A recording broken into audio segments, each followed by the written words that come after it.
భారతదేశంలో బ్రిటిష్ సామ్రాజ్య విస్తరణలో సైన్య సహకార ఒప్పంద వ్యవస్థ యొక్క పాత్రను విమర్శనాత్మకంగా వివరించండి. Hello everyone, welcome to Sairam Sampath Rao education. My name is Sairam Sampath Rao. ఎలా ఉన్నారు అందరూ? TGPSC group 1 mains Telugu medium answer writing సంబంధించి మనం ఈరోజు ఈ ప్రశ్నకి ఏ విధంగా సమర్థవంతంగా సమాధానం రాయొచ్చు, ఏ విధంగా రాయాలి అనేటటువంటి విషయాన్ని మాట్లాడే ప్రయత్నం చేద్దాం. జాగ్రత్తగా అటెన్షన్ పే చేసి వింటే మీకు చాలా చక్కగా దిస్ పర్టికులర్ సెషన్ ఏదైతే ఉందో ఇది అర్థమవుతుంది. జాగ్రత్తగా వినండి. ప్రశ్న చూస్తే ఏమంటున్నారు? భారతదేశంలో బ్రిటిష్ సామ్రాజ్య విస్తరణలో సైన్య సహకార ఒప్పంద వ్యవస్థ లేదా సైనిక సహకార ఒప్పంద ఒడంబడిక దాని యొక్క పాత్రను విమర్శనాత్మకంగా వివరించండి అంటున్నారు. చాలామంది ఏం చేస్తున్నారంటే, నేను ఆన్సర్స్ ఎవాల్యుయేట్ చేస్తున్నప్పుడు విమర్శనాత్మకంగా వివరించమంటే జస్ట్ సైన్య సహకార ఒప్పంద వ్యవస్థ యొక్క నియమాలు ఏవైతే ఉంటాయో వాటిని ఒకదాని తర్వాత ఒకటి రాసుకుంటూ వెళ్తున్నారు. గుర్తుపెట్టుకోండి, మెయిన్స్ ఎగ్జామినేషన్లో రైటింగ్ అనేటటువంటిది కాదు, రాయడం కంటే ఏది important? Answering is very important. అడిగిన దానికి సమాధానం ఇవ్వడం, సమాధానపరచడం వెరీ వెరీ ఇంపార్టెంట్. ఎప్పుడైనా విశ్లేషించండి అంటే విశ్లేషించాలి, విమర్శనాత్మకంగా వివరించమంటే వివరించాలి, చర్చించమంటే చర్చించాలి, అంచనా వేయండి అంటే అంచనా వేయడం మాత్రమే చేయాలి. ఎప్పుడైతే ప్రశ్నకు అనుసంధానంగా మీరు సమాధానం రాయగలుగుతారో అప్పుడే మీరు మార్క్స్ అనేటటువంటి స్కోర్ చేయగలుగుతారు. మీ హ్యాండ్ రైటింగ్ ఎంత బాగున్నా, లేకపోతే మీరు ఎంత మంచి డయాగ్రామ్ వేసినా, ప్రశ్న అడిగిన దానికి విరుద్ధంగా సంబంధం లేకుండా రాశారు అంటే మీరు మార్కులు కోల్పోవడం అనేటువంటిది జరుగుతుంది. రైట్? మరి ఈ ప్రశ్న ఏదైతే ఉందో దీనికి పరిచయం ఏ విధంగా రాయాలి, ముఖ్య విషయం ఏ విధంగా ఉండాలి, ముగింపు ఏ విధంగా ఉండాలి తెలుసుకునే ప్రయత్నం చేద్దామా? జాగ్రత్తగా వినండి. పరిచయంకి వచ్చేటప్పటికి చాలామంది అభ్యర్థులు చేస్తున్నటువంటి పెద్ద తప్పు ఏంటంటే 5 వాక్యాలు, 6 వాక్యాలు, 7 వాక్యాల్లో ఎక్స్ప్లెయిన్ చేసుకుంటూ వెళ్తున్నారు. ఏదైతే స్టాండర్డ్ బుక్లో వాళ్ళు చదువుతారో ప్రతిదాన్ని రాసుకుంటూ వెళ్తున్నారో అలా చేయకూడదు. ఎప్పుడైనా పరిచయం అనేటటువంటిది 1 నుంచి 2 వాక్యాల్లో ఉండాలి. మించితే 3 వాక్యాలు, అంతకు మించి రాయకూడదు. వెరీ వెరీ ఇంపార్టెంట్, ముందే చెప్తున్నాను చూడండి. అండ్ దాంతోపాటు ఏదైతే కీలకమైన పదం ప్రశ్నలో వాడబడిందో, ఉదాహరణకి సైన్య సహకార ఒప్పంద వ్యవస్థ, ఇది తప్పకుండా మన పరిచయంలో ఉండేటట్టు చూసుకోవాలి. గుర్తుపెట్టుకోండి. సో చూడండి, పరిచయం ఏ విధంగా రాసామో, 1798లో లార్డ్ రిచర్డ్ వెల్లస్లీ ప్రవేశపెట్టిన సైన్య సహకార ఒప్పంద వ్యవస్థ బ్రిటిష్ ఈస్ట్ ఇండియా కంపెనీ యొక్క రాజకీయ మరియు సైనిక ఆధిపత్యాన్ని స్థాపించడంలో ఒక వ్యూహాత్మకమైనటువంటి సాధనంగా పనిచేయడం జరిగింది. ఈ వ్యవస్థ ఒకవైపు బ్రిటిష్ సామ్రాజ్యవాదాన్ని బలోపేతం చేస్తూనే మరోవైపు భారతీయ రాజ్యాల, స్వదేశీ రాజ్యాల విచ్ఛిన్నానికి కారణమవ్వడం అనేటువంటిది జరిగిందమ్మా.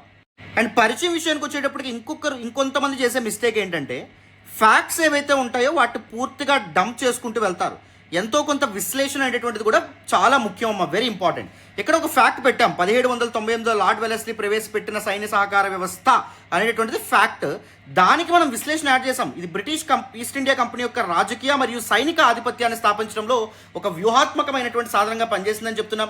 అండ్ దాంతోపాటు ఒకవైపు బ్రిటిష్ సామ్రాజ్యవాదాన్ని బలోపేతం చేయడమే కాకుండా భారతీయ రాజ్యాల విచ్ఛిన్నతకు కూడా అది కారణం అవ్వడం అనేటువంటిది జరిగింది అనే విధంగా ఈ వ్యవస్థ యొక్క ప్రభావం ఏదైతే ఉందో దాని గురించి కూడా మనం మెన్షన్ చేయడం అనేటువంటిది జరిగింది. ఈ విధంగా పరిచయం అనేటువంటిది రాయాలి.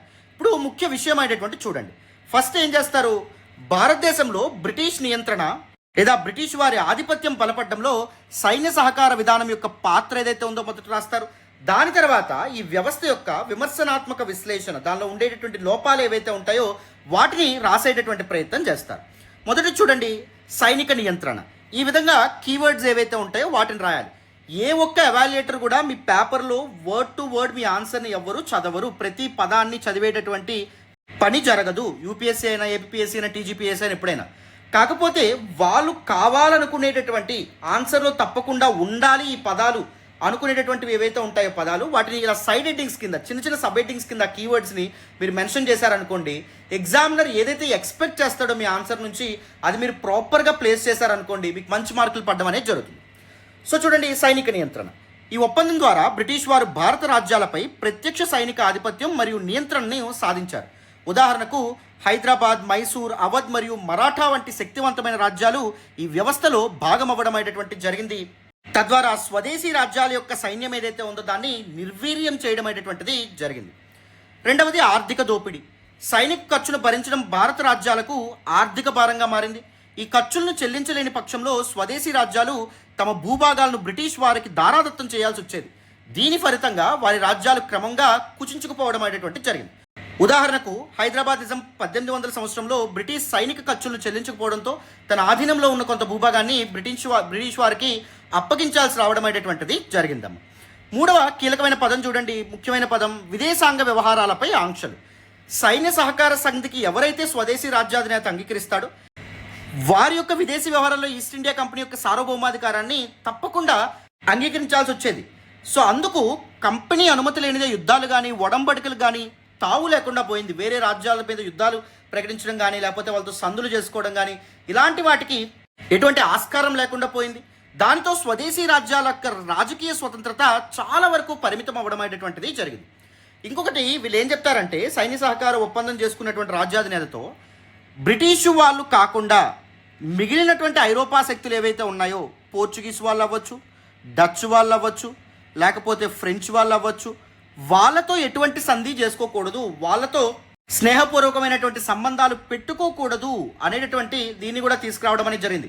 అందుకే కదా ఫ్రెంచ్ వాళ్ళకి ఎక్కువగా మద్దతు ఇచ్చేటటువంటి టిప్పు సుల్తాన్ సైన్య సహకార ఒప్పంద వ్యవస్థ ఏదైతే ఉందో దానిలో చేరను అని చెప్పి బలంగా వెల్లస్లీకి చెప్పడం అనేటువంటి జరిగింది. అవునా?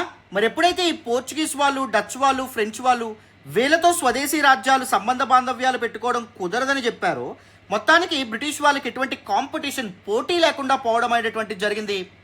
తద్వారా భారతీయ వ్యాపారం మీద వాళ్ళకి పూర్తి గుత్తాధిపత్యం ఏదైతే ఉందో లభించడం అనేటువంటిది జరిగింది. అవునా? ఉదాహరణ చూడండి, హైదరాబాద్ నిజాం వంటి వారు వాళ్ళ ప్రమేయం లేని యుద్ధాల్లో బ్రిటిష్ వారితో కలిసి పాల్గొనాల్సి వచ్చింది. ముఖ్యంగా టిప్పు సుల్తాన్కి వ్యతిరేకంగా బ్రిటిష్ వాళ్ళతో కలిసి హైదరాబాద్ నిజాం పాల్గొనాల్సి రావడం అనేటువంటిది జరిగింది. అది ఉదాహరణగా రాయొచ్చు. అండ్ తర్వాత బ్రిటిష్ సామ్రాజ్య విస్తరణ. బ్రిటిష్ వారు ప్రత్యక్ష తగాదాలు లేకుండానే యుద్ధాలు చేయకుండానే భారతీయ రాజ్యాలను చాలా సులువుగా ఆక్రమించగలిగారు. మైసూరు, అవధ్ మరియు మరాఠా రాజ్యాల పాలకులను మొదటిగా ఆకర్షించి తర్వాత ఈ ప్రాంతాలను బ్రిటిష్ సామ్రాజ్యంలో భాగం చేసుకోవడం అనేటువంటిది కూడా మనం చూడొచ్చు. నెక్స్ట్, స్వదేశీ రాజ్య అంతర్గత వ్యవహారాల్లో కూడా జోక్యం. సైన్య సహకార విధానం భారతీయ రాజుల స్వతంత్రతను హరిస్తూ వారిని కీలుబొమ్మలుగా మార్చడం అనేది జరిగింది. అఫ్కోర్స్ సైన్య సహకార ఒప్పంద వ్యవస్థలో భాగంగా ఒక నియమం ఉంటుంది.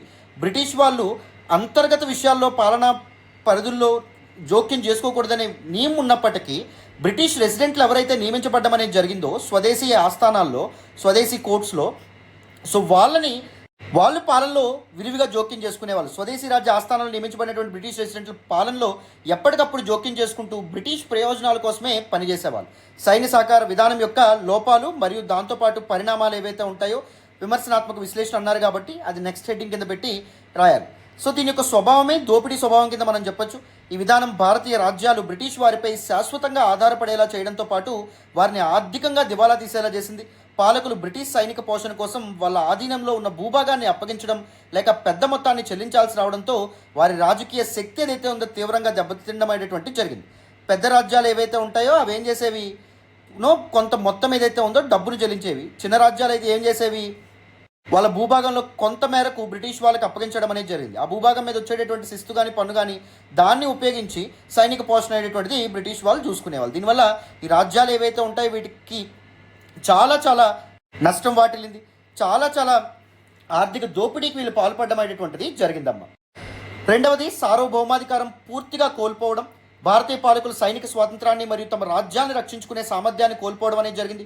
ఉదాహరణకు హైదరాబాద్, మైసూర్, తంజావూర్, అవధ్ మరియు మరాఠా రాజ్యాలు ఈ సంధిపై సంతకం చేసి స్వతంత్ర సైనిక మరియు విదేశాంగ అధికారాలను కోల్పోవడం అనేటువంటి జరిగింది. పరిమిత ప్రభావం. కొన్ని రాజ్యాల్లో ఈ విధానం తీవ్ర ప్రతిఘటనను ఎదుర్కోవడం కూడా మనం గమనించవచ్చు. మైసూరు చెందినటువంటి టిప్పు సుల్తాన్ సైన్య సహకార ఒప్పంద వ్యవస్థలో చేరకుండా 4వ ఆంగ్లో మైసూర్ యుద్ధానికి తెరతీయడం అనేటువంటిది జరిగింది. సైన్య సహకార విధానాన్ని వ్యతిరేకించడంతో ఈ విధానం అన్ని వేళ ప్రభావవంతం కాదని చెప్పి రుజువు అవ్వడం అనేటువంటి జరిగింది. ఆర్థిక ఒత్తిడి. బ్రిటిష్ సైన్యాల నిర్వహణ భారం వల్ల అనేక రాజ్యాలు కుప్పకూలడం అనేటువంటి జరిగింది. అవధ్ నవాబులు తీవ్ర ఆర్థిక పరిస్థితిని ఎదుర్కొన్నారు. చివరికి ఆర్థిక భారం 1856లో బ్రిటిష్ వారి అవధ్ ఆక్రమణ ఏదైతే ఉందో దానికి దారితీయడం అనేటువంటిది జరిగింది.